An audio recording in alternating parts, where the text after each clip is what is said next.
Okay, we'll just invert the order of these demonstrations. Here I have two balloons, and this one doesn't float very. This one floats pretty well, and this one really, really floats well. In fact, I'd like to get this guy up nice and high. Oh, that's not high enough. So both of these objects are made of something that is less dense than air because they float in air. This guy is the kind of balloon I would hope that you would buy at the circus or something like that. It's filled with helium. And so if I was happened to... I like to keep an eye on the red. Yes. He just burst. Okay. Now, this guy really floats well. Much, much better. And by the way, if I see another one this big, I run it, okay? Okay. That's because this guy floats so well because he's filled with hydrogen. Okay? This is why I do this one, okay? That's why the balloon's so big. No, thanks a lot. Okay. If I light this guy, he will burn from hydrogen with oxygen will combine to form water and give off some energy and won't quite burn me.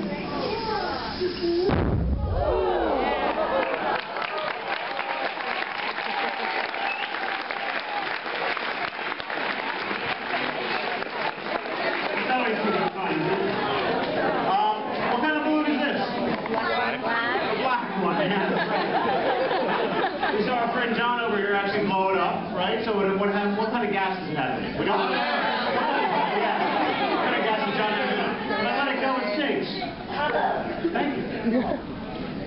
If I put it in here, it floats. Why? Because there's hydrogen. What's in here?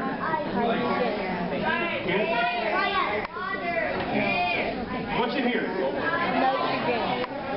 This is CO2 inside here. So this atmosphere inside here is carbon dioxide. And you can see carbon dioxide is actually very dense. So a regular balloon is now going to float inside that CO2 gas. Okay, one of the reasons they're a little bit worried about greenhouse gases, right? Because they're so dense. And we'll prove that that's a CO2 gas.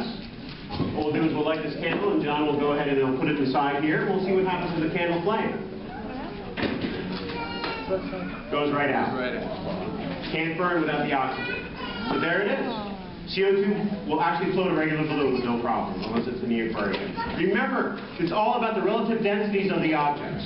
That's what you have to remember about density.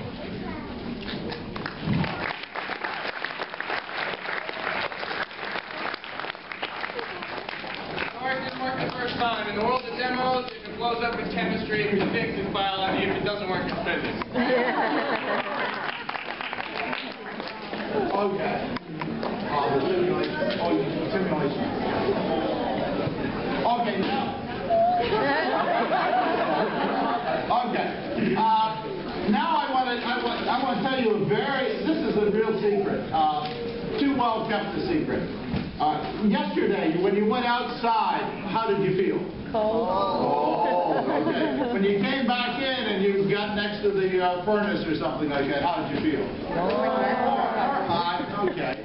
So that's a high temperature and a low temperature. You all know what temperature is, right? Well, I want to tell you what temperature really is. Okay? If you were to look at the molecules outside, they would be traveling around when it's cold. How are they moving? What's their speed here? They're blue. Forget the blue. What's the speed?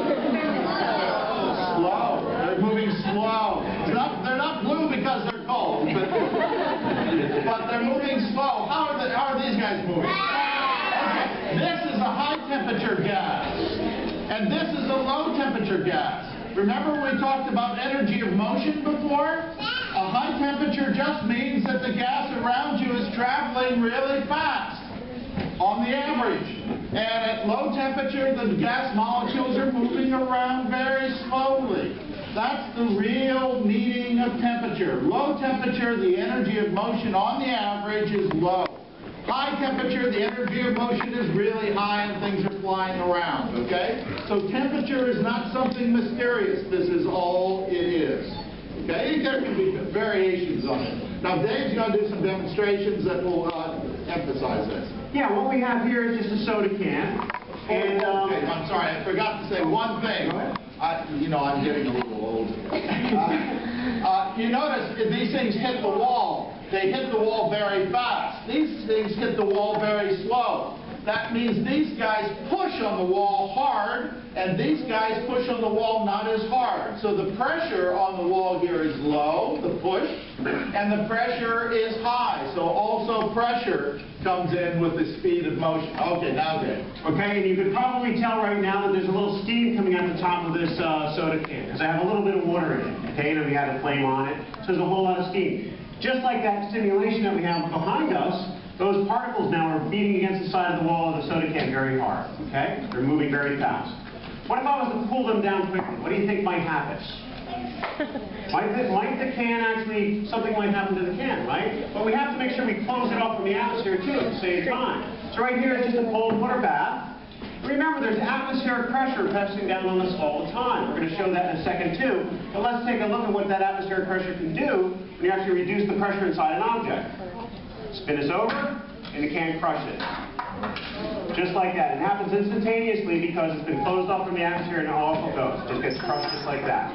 So we'll turn this off. And now we're going to take a look at our friends, the holiday peeps. Let's see if they can come on up. Oh yeah, there they are.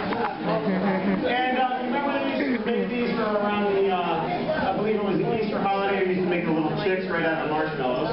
Now what's inside a marshmallow? Air. In what form? Little pockets, right? Little pockets of air. In this bell jar right here, it still has atmospheric pressure. Now those air pockets in the air, the particles in air are beating against the outside of this marshmallow from the inside, and then there's air pressure beating against the outside of the marshmallow from the outside, and there's a balance, just like on you. But if I was to put you in a bell jar like I have these peeps in a bell jar, and go ahead and take all the atmosphere out of there, let's see what might happen to you. Let's see what happens to these peeps. Yeah, they get bigger, right? Right now, the particles on the inside are beating harder than the particles on the outside because we're taking away the particles on the outside. So the peeps are growing and growing and growing. They're going like crazy. That's what would happen to you if we put you in a bell jar and we actually put the atmosphere out too. You have the same kind of particles in you being on the outside and the inside wall. There you go. Now what happens to these peeps? After I will go ahead and let them, you can hear the vacuum pump no longer working very hard. All the air is pretty much out of here. What happens to these peeps if I go ahead now and let the air in? What do you think might happen? It might get a little smaller, right? Because we're going to reintroduce all those particles from the outside, all that atmospheric pressure, and let's see what happens to them. Down they go. And they get a lot smaller than before. Right. So we took away the atmospheric pressure, then we let it back in, and there goes those peeps. But what's this? Oil drum. Yeah, it's big oil drums. Are they strong? They're made of steel. Yeah, they're very strong. But remember, atmospheric pressure is actually a pretty strong force by itself. So what we're going to do now is we're going to use that same vacuum pump. We're actually going to turn this on. And we're going to let all the atmosphere pull out of this. What might happen here? Did you see our peeps before?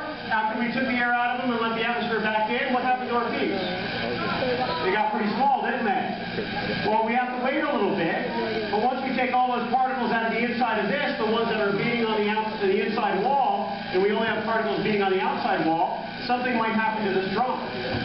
And I'm not going to tell you what, I'm going to let you imagine it, but you probably saw the can on your way in. And that's the one from last night. And it happens suddenly. And I have no idea when. Could be a minute, could be 2 minutes, could be very quickly. We don't really know. But I'm going to let it be a surprise.